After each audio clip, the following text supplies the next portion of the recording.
पूतना ने भगवान को अपनी गोद में उठाया, गोद में उठा करके अपनी छाती से लगा करके भगवान को अपना स्तनपान कराने लगी। भगवान भी स्तनपान कर रहे हैं। उस समय भगवान के कंठ में भोलेनाथ आकर के विराजमान हो गए। भोलेनाथ ने जहर पीना शुरू किया, जहर पीना। भगवान कृष्ण ने दूध पीना शुरू किया और दुग्ध पान करते करते करते करते पूतना के प्राणों का पान करना, पूतना के प्राणों को खींचना भी प्रारंभ कर दिया। और जब पूतना के प्राणों का पान करना, प्राणों को खींचना प्रारंभ किया तो वेद व्यास जी भागवत में लिखते हैं, सामुंच मुंचाल मिति प्रभाषिणी निस्पीड्यमानाखिल जीव मर्मणि बिभ्रत नेत्रे चरणौ भुजौ मुहुः प्रस्विन्न गात्रा क्षिपतिरुरोधः। पूतना फड़फड़ा रही है, पूतना तड़प रही है, पूतना चीख रही है, पूतना चिल्ला रही है। सामुंच मुंचाल मित प्रभाषिणी, वो मित भाषिणी, वो मीठा बोलने वाली, वो मीठी मीठी मधुर मधुर बातें करने वाली पूतना। सामुंच मुंचाल मित प्रभाषिणी, मीठा बोलने वाली पूतना क्या कर रही है? चिल्लाने लगी, चीखने लगी, तड़प रही है, फड़फड़ा रही है, अपने हाथ पैर पृथ्वी पर पटक रही है और कह रही है सामुंच। मुंच का अर्थ होता है छोड़ दो। मुंचाल, एक बार उसने कहा छोड़ो, दूसरी बार फिर कहा मुंचाल छोड़ो।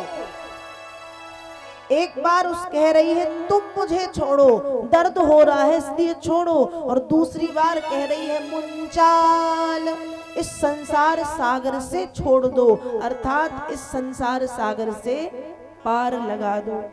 निस्पीड्यमानाखिल जीव मर्मणि, हाथ पैर को पृथ्वी पर पटक रही है, उसके शरीर से पसीने की धारा बह रही है, फड़फड़ा रही है, तड़प रही है। पूतना की आंखें फट गई, नेत्र फट गए और इतना दर्द उसको हो रहा है, असहनीय दर्द। हाथ पैर पटकती हुई, तड़पती हुई, फड़फड़ाती हुई, पसीना पसीना पूतना मैया को आवाज लगाती, अरे यशोदा अपने लाल को मुझसे छुड़ा ले, तेरी कोख से किसी साधारण बालक ने नहीं, तेरी कोख से ब्रह्म ने जन्म लिया, यशोदा बचाओ बचाओ। पर कहां मैया के कानों में आवाज पहुंचती? यहाँ पूतना तड़पती फड़फड़ाती हुई आकाश में उड़ी, आकाश में ही पूतना मारी गई और फिर धड़ाम से पृथ्वी पर गिरी। जब पूतना आकाश में मारी गई तो पूतना का जो सही वाला रूप था, राक्षस वाला, वो सामने आया। पृथ्वी पर लंबी चौड़ी पूतना धड़ाम से धम से गिरी और पूतना के ऊपर भगवान कृष्ण। पूतना मारी गई।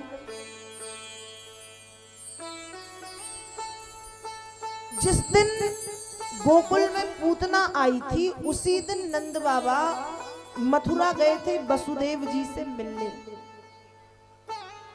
नंद बाबा पहुंचे, वसुदेव जी के पास जाके खड़े ही हुए थे कि वसुदेव जी बोले, अरे बाबा लौट जाओ, लौटो।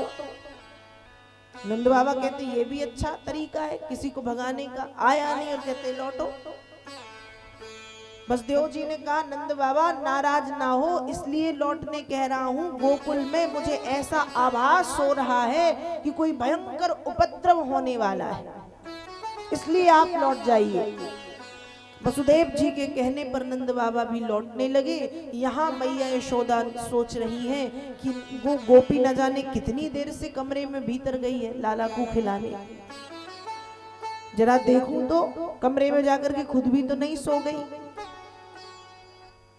अब जैसे ही मैया कमरे में गई भीतर, जैसे ही मैया कमरे में भीतर गई, कमरे के भीतर मैया ने देखा कि ना लाला और ना गोपी।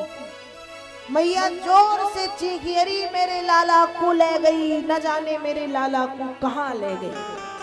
जोर जोर से मैया चीखने लगी। आसपास की गोपियां, आसपास के ग्वाल वाले इकट्ठे हुए। मैया क्या हुआ? मैया ने सारी कहानी बताई। भागते भागते घरों के बाहर निकले और भागते भागते सब वहां पहुंचे जहां पूतना मरी पड़ी हुई है और पूतना के ऊपर भगवान कृष्ण है। जैसे ही देखा, पूतना के शरीर में सैकड़ों नसैनियां लगा करके भगवान कृष्ण को नीचे उतारा, मैया को दे दिया गया। फिर पूतना के शरीर के हजारों छोटे छोटे से टुकड़े किए गए। बहुत लंबी चौड़ी थी, 6 कोस लंबी, 3 कोस चौड़ी, ऐसी लंबी चौड़ी, 18 किलोमीटर लंबी, 9 किलोमीटर चौड़ी, इतनी लंबी चौड़ी पूतना है। इसलिए उसके शरीर के हजारों टुकड़े हुए, हजारों चिताएं बनाई गईं। उन हजारों चिताओं में फिर पूतना को जलाया गया, पूतना का अंतिम संस्कार किया गया। इसी बीच नंद बाबा लौट के आए। नंद बाबा को सारी जानकारी दी गई कि ऐसी ऐसी बात है।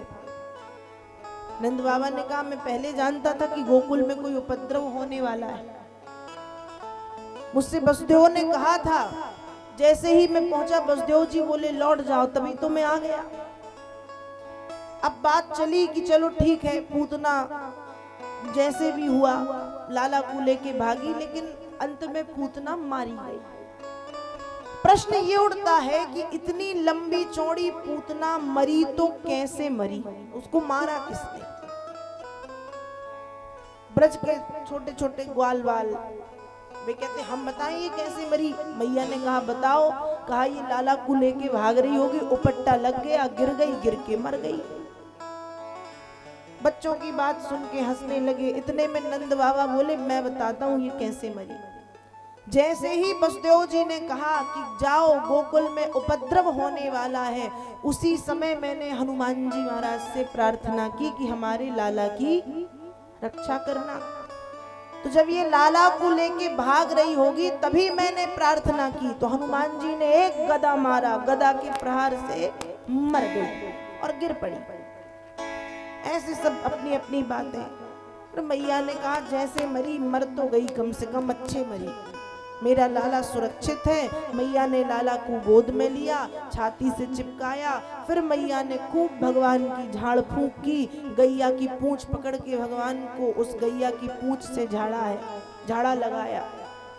गाय के गोबर से, गौमूत्र से, यमुना मैया के जल से भगवान को स्नान कराया। भगवान का शुद्धिकरण भी किया मैया ने। खूब नजर उतारी और पूतना मारी गई। मैया लाला को लेके घर चली आई।